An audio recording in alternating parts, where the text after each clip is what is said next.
So the spaces here at the Burrow have a very distinct shape. They're essentially one large space in the middle with small rooms coming off. This is because they have this really distinct grassy roof all the way over the top, and the ceiling's kind of curved. So when you walk into this space, you can see that this is an open plan living area, and we have a large table in the middle, a kitchen area and a living area. This underground house can sleep 5 people across 2 rooms. I can imagine coming in from breezy autumn walks, getting cozy and preparing a large group meal. In that regard, the kitchen at the Burrow makes that easy, with all the appliances, interesting objects and everything that you would need, all the while enjoying the communal, cozy atmosphere of the main space. If you look behind the kitchen here, you can see this strip of a window. There's sheep in that field, and that field is a hill, and it gives this sense that like this whole tidal wave of green is coming towards you. It's a really, really funny perspective. I'm sure it won't come across on camera, but it's a really nice thing when you're in the space. The Burrow gives you a sense of being tucked away. It's cozy and makes for a great base for an outdoorsy getaway. It's easy to get to know where you are and the area that you're in, and it's very difficult not to be inspired to find out more about the wildlife around you, whether they are far away and up in the trees, or literally right behind you. When you're in this space, you can't help but feel connected to nature, but if that's not for you, then you can easily binge your favorite streaming services until your heart's content. So this is the kind of table that just wants to be dined on. This is where breakfast happens. TVs are great and they have their use, but the true center of this room is this giant wooden table. And you can sit 6 people in front of those bifold doors. This 5-section bifold door opens up the entrance to bring the outside in.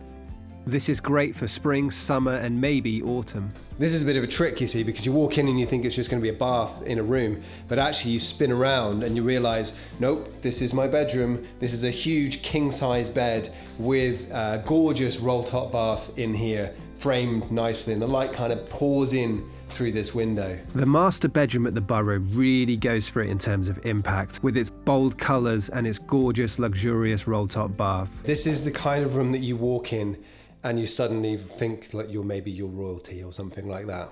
And on the opposite side, you trade that boldness for practicality, with this large bunk bed providing space for up to 3 more people, which is great for larger families.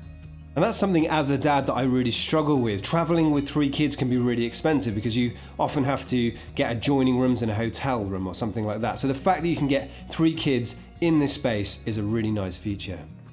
Each bed has its own reading light, which actually just make cool lights. There is also a wall-mounted TV all packed into this great practical space. I can't really tell because it's not on right now, but I would imagine that this is all underfloor heated. The space that we're staying in just across the way, the Warren, that is all underfloor heating. So I imagine this is as well, because I don't see any radiators. I think this could be the biggest shower that I've ever seen, at least in the place that I'm photographing anyway. I often say that one of the most important parts of any accommodation is the shower space, and in that regard the Burrow delivers a luxurious walk-in shower which continues that theme of blues and chunky wood.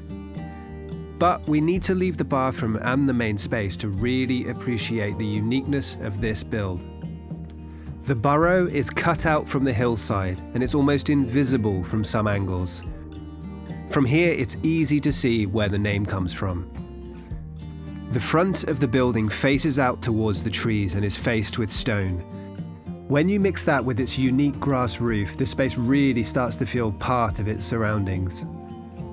So even though there are other properties on this kind of site, this is completely private. You can't see this from anywhere. I'm just going to open this up. The communal area is round to the side of the building, which is home to the hot tub, the fire pit, and the eating area. Putting all of this together, the Burrow makes for a great stay for a family or 2 couples looking to escape to the quiet of mid-Wales. The interior is designed in an uncluttered and thoughtful way. This is a perfect space to access many local attractions such as the Elan Valley, but inside, this is peaceful, it's cozy, and it's unique. Thanks so much for joining me here at the Burrow. I've got another review of the other property here coming soon, which is called the Warren. So if you want to check that out, make sure you hit the subscribe button. Some of you might be coming from my main channel and might know me as It's Johnny Keeley from all the way over there. And some of you might be brand new on this channel. So if you're watching this channel and you've watched a few videos or you're here for the first time, just come and say hi in the comments just so I can see what kind of people are watching the videos and how I can adapt this content moving forward. Anyway, thanks so much for watching and I will see you in the next video.